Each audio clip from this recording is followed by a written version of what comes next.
Hey guys, in this video I'm going to show you how to log in to Udemy with our OTP one-time password. If you find this video helpful, please consider to like this video and subscribe to my channel. In saying that, let's just jump straight into the video. Okay, so Udemy basically requires a one-time password when you're signing in from a new device, browser or location.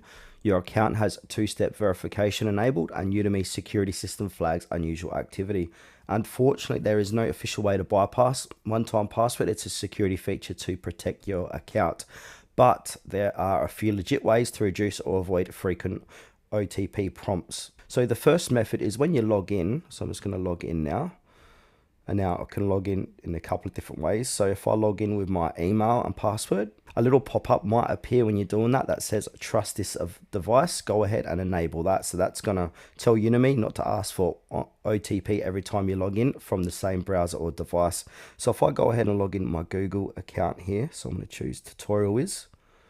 Now I'm going to sign in, click continue. There might be an option to say trust this browser or device.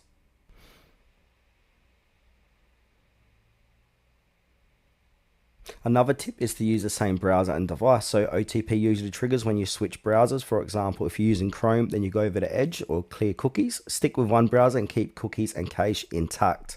And if you're using a VPN, we want to go ahead and disable that so Udemy sees it as a new location and asks for that one-time password. So logging in without VPN reduces OTP prompts. Also, another thing we could try is check if 2FA is enabled. So to do this, we need to get into account settings.